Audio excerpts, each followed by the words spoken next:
Hello folks, we're looking at a combination of a multi-fuel stove over here, and off to the left we have a multi-fuel lantern, which is very bright, a little close, but I thought it would be nice to illuminate the stove. I've already demonstrated in this previous video that I have a multi-fuel stove that'll burn just about any type of flammable fuel. I'm burning citronella oil in this lantern over here, kind of just to keep away mosquitoes and other insects. Although up here in the northwestern side of the United States, that's not such an issue, even in July, where the temperatures are quite low. What I'm doing tonight is I'm going to burn a combination of diesel fuel and gasoline in this multi-fuel stove. Gasoline has a low vapor point, or flash point, of -45 degrees Celsius. The diesel in there has a vaporization point of about 96 degrees Celsius at the top end, low end 52 degrees Celsius. So a combination of the two will allow me to preheat this stove and get it up and burning quite rapidly. So I've already previously demonstrated how to run the stove. I have it pressurized at 2.5 kilograms per square centimeter. What I'm doing right now is preheating, making sure that the stove is hot enough to allow vaporized fuel to burn. I don't think I'm going to have to burn this preheat very long, since there's a little bit of gasoline in this diesel fuel. Again, this type of mixture makes it a little bit better since it's cooler outside. This is the day after July 4th, and it is quite nice outside in the northwest. I have to say, I'm quite happy at these temperatures. Tonight I'm going to be making some tea using a package of green tea and some water, about 500 milliliters of water. I just need to make sure that this stove is up to temperature first. The reason why I'm doing this out in the dark, I'm going to take my lantern away, is I thought it would be nice to see what color the flame looks like when it is burning at full temperature. So I think we might be up to temperature. We can always find out. Try to light this thing. Right, keep the pressure high. Make sure delivery of fuel is sufficient.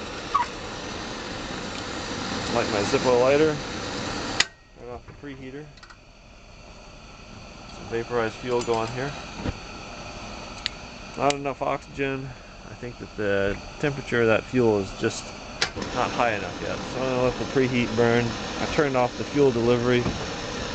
I'll let that fuel burn away.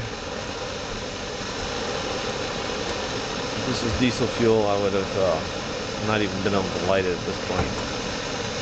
So we'll let it burn up a little bit more. We'll try to add some fuel a little later. That gurgling noise you hear is the auto ignition of diesel fuel inside of the chamber that houses the vaporized fuel. I've already turned off this fuel supply.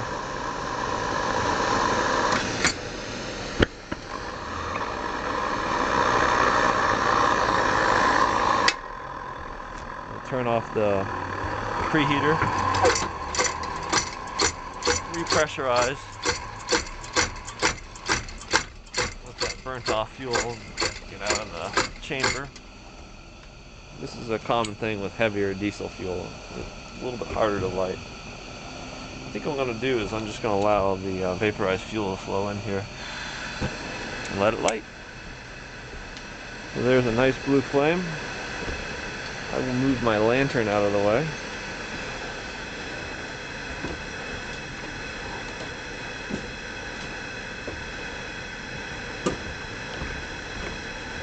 You can see that is one hot flame.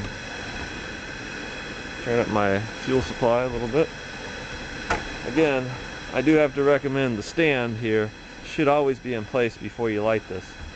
I wanted to demonstrate how this stove is lit, so I took it off there. You have to be very careful when you put the stand in place because you can burn yourself very easily.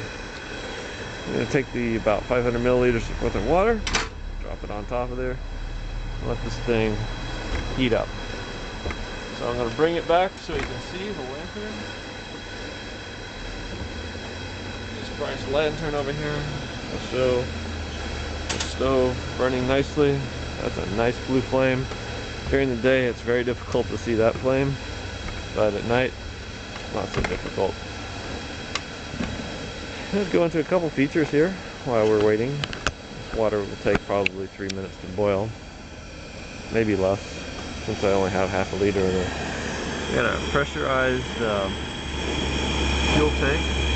You can see the air pressure that is in there, and the fuel pressure. That's very similar to what we have on the lantern over here. They're the same parts. The pressure gauge on there. Off to the right is a release valve. You can see the same thing on this one. A lot of the same parts. 12 o'clock position turns on the fuel. 12 o'clock position over here shuts off the fuel. It's a little bit different. You can always disconnect the valve and reseat it if you want it to be the same. I'm not bothered to do that. So at this point we're just going to let this water boil, and I will cut and come back. And by the way, before I cut this camera, I should let you know that that water is already starting to make noise. It will probably boil very rapidly and very soon. See you soon. Thanks for watching.